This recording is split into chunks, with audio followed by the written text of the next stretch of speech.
Obviously, coming off a very tough loss to a FBS opponent, it was a very good San Jose State team, very good on offense. They were picked third in the Mountain West this year for a reason in their preseason poll, and we just did not make enough stops to get the job done. Thought there was a lot of really good things in the game.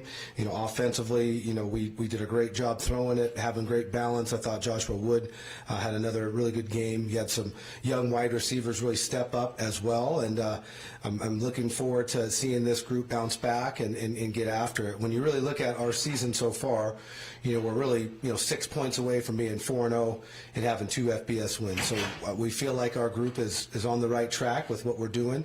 We're very excited about our process and just got to tack a little bit better and make a few plays on defense, and I think that game goes the other way. Looking forward to this weekend. Obviously, very big matchup with a storied rival in Montana.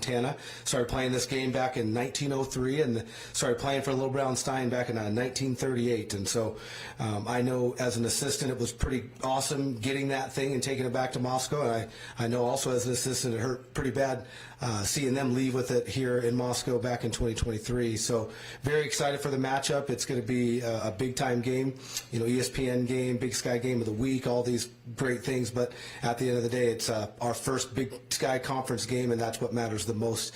Out of all the hype, I think the thing that matters the most for our guys is just we're in the Big Sky play, and our goals are still at hand. So very excited about the matchup and want to open it up to you guys for any questions you have about last week or moving forward. Before we get to the game this week, just how would you sum up the non-conference portion of your schedule? What did you see from your team in those 4 games? I think what I did see from my team is we're very competitive and we're going to fight no matter who we're playing. We, again, lost to 2 FBS teams by last-second field goals. Obviously not any way you want to lose, and there's no moral victories, but we're right there. We can play with I think higher caliber FBS teams, which I think tells you a little bit about our talent and our resolve, and what I do see is our guys fighting and preparing like champions every week. Big picture, what do you think of the Big Sky this year? What's it going to take for the team, whatever team, to come out on top? What are they going to have to do? Well, stay healthy, number one. I think this league is loaded. There's a bunch of teams right now that look like they have a chance to contend for that title, and I know that we're one of them. Definitely staying healthy, and I think taking care of the football is always 2 things that are going to really help you, especially at the end of the year. And then you got to be physical and you got to be able to play defense. And so I think those are the things that you'll really see the champion of this league do by the end of the season. Yeah, Coach, you said after the game that you guys didn't tackle well. How you guys approach this week in practice and tackling? Yeah, I just think, we're not going to go out there and do a bunch of live tackling. I don't think that's the answer. I think we got to have a better emphasis in our tackling posture. I think we got to emphasize a few tackling circuits, just things in regular individual drills to emphasize, great posture and finish. But at the end of the day, sometimes tackle's about want to, and you just got to go make it happen, right? And I think our guys have acknowledged that, and I think you're going to have a group that's pretty fired up to make it happen this weekend. Will there be any personnel changes, and how do you keep these guys accountable? There's always personnel changes, with injuries, with the way guys are playing, other guys progressing. I can't think of any specific ones off the top of my head, but I know there's always going to be competition throughout the week. And what about kicking? Do you see kicking as a liability, and how do you go forward this season approaching kicking? Yeah, I don't think it's a liability. We had a player that hadn't performed as well as we had hoped, but we have other players that are willing to step up and ready to step up, and I know that those guys are ready for their opportunity, but certainly something we want to shore up this week. Seems that even with a 2-2 record, that every quarter has been really competitive so far. Yep. In Washington State, obviously last weekend coming down right to the end of it. What do you think has kept your team that level-headed and competitive week after week, even with up and down results in the win-loss column?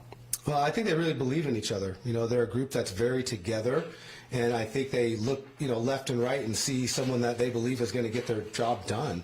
And that belief, I think, can take you a long way in a Big Sky season, that's for sure. But at the end of the day, you got to execute, and moral victories are not victories we want, right? Well, they don't count on our record. They don't help us get into the playoffs. So although we've done some very good things against some quality opponents, there's still a lot left to do in terms of the work, but very excited about the way they're sticking together, and I think that's really what's been able to have this group be so competitive in every game. How advantageous do you see it to have Montana be the first Big Sky school you play right after playing an FBS opponent and having a tough non-con? Yeah, I think you want to play the best of the best, and so it doesn't really matter when you play them. I think our guys would be up for this game whether we played them week 1 or week 12.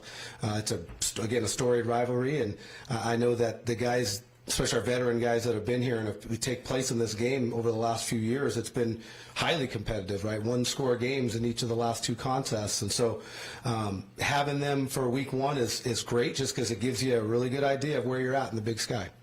And last for me, I've talked about, at least back a couple weeks with Utah Tag, the penalties were good in that game. Not very many. It was more disciplined than last 2 weeks, but then had a bunch more penalties this Sure. week. I mean, how did that, sort of from your perspective, go?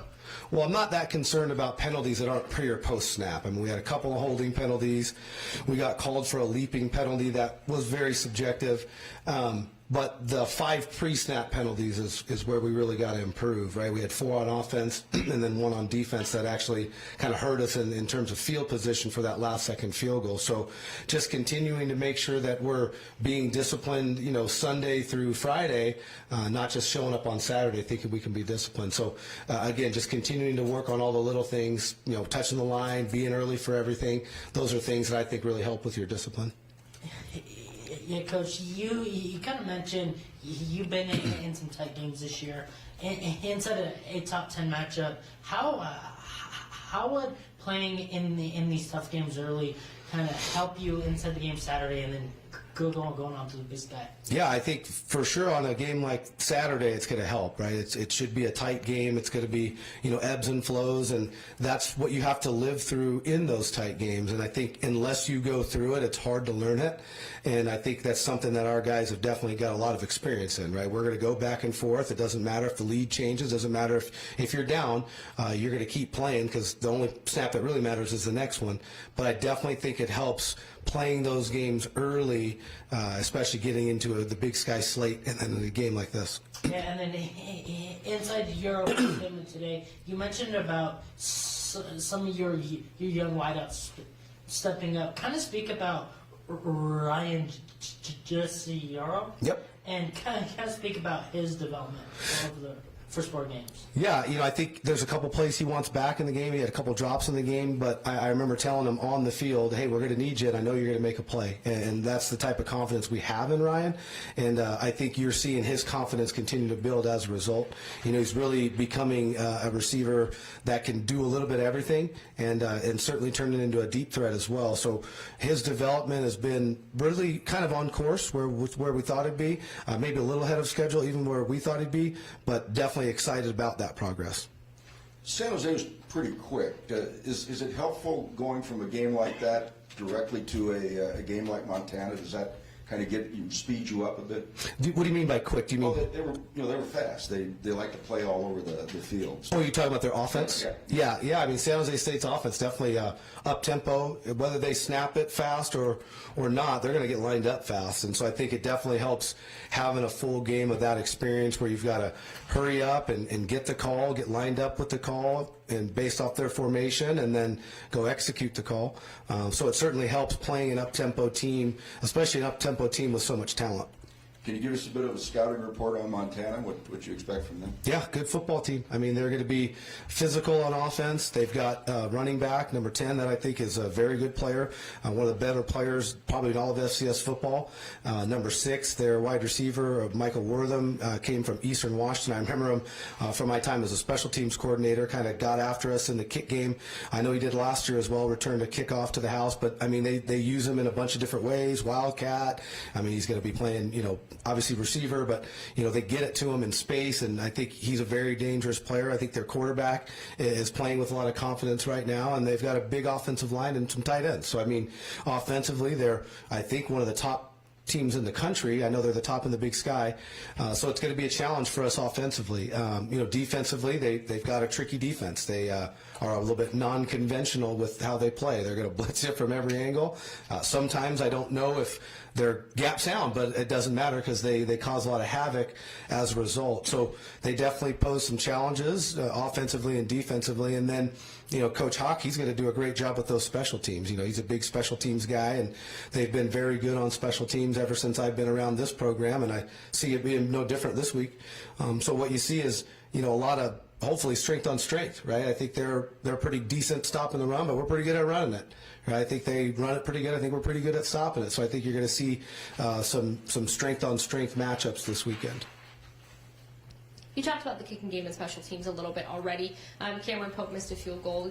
What went into the decision to send him back out there, give him another shot after a couple misses last week? Well, a lot of what we're seeing in practice, right? A lot of people, what people don't see is what happens in practice. And Owen has been very good for us, but he had just struggled a little bit on the right hash. It was a right hash play. It was a judgment call by Coach Vandal, our special teams coordinator, and it obviously didn't result in what we wanted, but something that we had looked at all week in practice. And I think, moving forward, we'll probably have a little bit more confidence in Forsman, just getting him ready. He's continuing to work on it, and hopefully he has another great week this week, and we can play him, for the most part, kicking our field goals. Looking back on the years of this rivalry against Montana, when you were an assistant, Bobby Houck made a pretty big show of celebrating when they took back the Little Brown Stein. Sure. Is that something that sticks out to you? Do you remember that? Is that motivating? Very much so. I remember thinking that as an assistant in 23, I was just so mad that we weren't going to play him in 24 because you didn't even have a chance to take that thing back. I just know the feeling of having it, and I know the feeling of losing it. And the feeling of having it's a lot better. So that's what we're after, and it's definitely something that's stuck with me since 2023. Is that something that maybe you've told the team about to kind of add to the motivation in this rivalry? Yeah, just the way our schedule works, we haven't got a chance to talk much with our team as a group, but when we meet tomorrow, that's certainly on the agenda, for sure, no doubt. You've talked about knowing Bobby as a coach, obviously being at this program before. Mm-hmm. Just from your view, from an outside perspective, what has led to the success of the Grizz program under him? Coach he's a great coach. I mean, and he's been an awesome to me personally as an assistant, and then when I got this head job, very supportive of what we're doing over here. And obviously, there's no friends on Saturday, but I think he does just such a great job because of the work he puts in. I mean, the guy's going to work really hard. He's going to have a group that's physical. He's going to have a group that's going to be executing at a high level, and they're going to play really hard. I mean, that's a group that isn't going to give up. You saw it in their game versus North Dakota. I mean, they're down pretty much the entire game and end up coming back and winning that football game. So I think he's teaching some good stuff over there in terms of grit and those guys getting them ready to play every week. You have some players on this roster that were there when last time you guys went out to Missoula, and obviously you were here as well. How do you get the guys ready who haven't played at Washington-Grizzly? Because it's a different animal out there. It is a different animal. It's probably one of the loudest places in all of FCS football. Shoot, I've coached in Power 4 stadiums that are much quieter than that place. And so they're going to have a ruckus crowd. They're going to be, excited and in the game the entire 4 quarters. And so I think you get them ready by kind of sharing the experience. You talk about it a little bit. You share it with them. Obviously you practice with great crowd noise when we're on offense, and you try to do everything you can to get them ready. But at the end of the day, that field is the same size, no matter where it's at, no matter how loud it is, and you got to execute between the stripes. Yeah, my last question, not even just specifically on this game, but we always talk about the team that's going on the road, the environment's going to shut them down. But is there a way to feed off the energy when there's a crowd of that many cheering against you? No question. I mean, I'd much rather play in front of a visiting, being the visitor with a big crowd than no crowd, right? It's almost like, whatever juice they're creating for their team, they're creating for us too. I think our guys will feel that energy, feel the buzz, feel the excitement of the game, and really, I think, gives you just a little bit extra when you step out on the field. Last week you were 5 for 5 from fourth down. Is this aggressiveness something we're going to see going forward? No doubt. There's no question. We want to be aggressive as we can. We really believe in our offense, and we believe in our analytics. We practice these things weekly. We get ready for these scenarios. Coach Linehan has plenty of plays on his play sheet for those situations, and so as long as we feel like the game is going how the book trends, then we'll be pretty aggressive in those fourth down calls. What kind of analytics do you guys study for the fourth downs?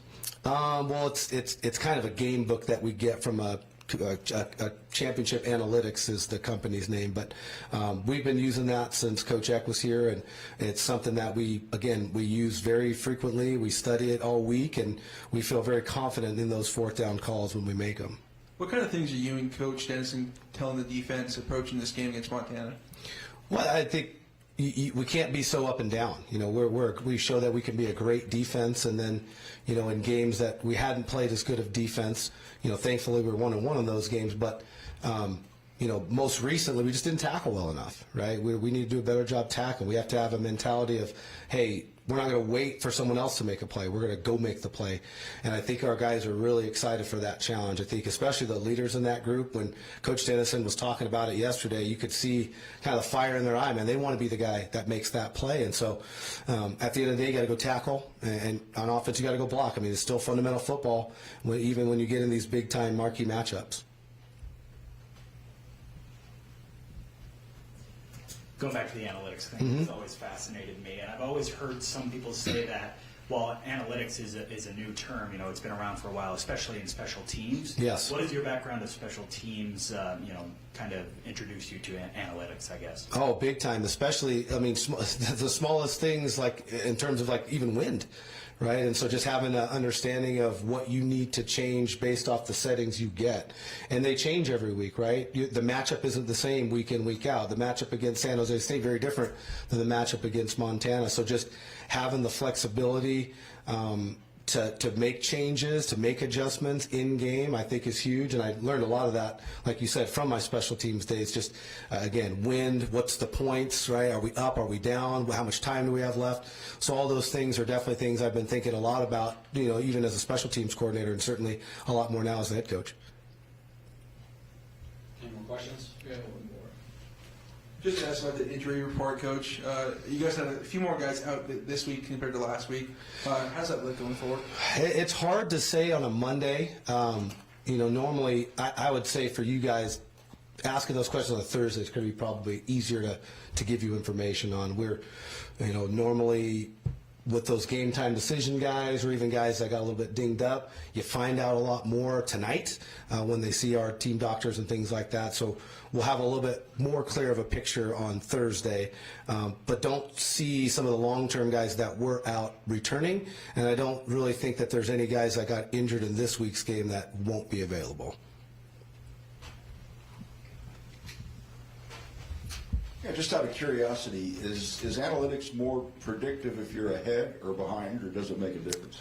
Well, it's all relative, right? The analytics change based on what the score is and what the time of the game is. So it's a very fluid situation in terms of our game book. So it's really dependent on, again, where we're at in the game, where we are on the field, what down it is, how much time is left. So those things definitely change quite a bit depending on the situation. But the quality of information is good either way, if you're up or if you're behind. Yep. Yeah, I mean, it's the same. It's not the same information, but it's held within the same place. So for us, we're just, where are we at in the game? What is the score of the game? That'll determine what the analytics kind of suggest for us to do. Any more questions for Coach? Thanks, Coach. Awesome. You guys are the best. Thanks, Visa. I would renew my plug for those yellow jerseys with black numbers. They really show up from the press. Well, hey, you may see him this weekend. You never know. We'll see. All right. Thanks, guys.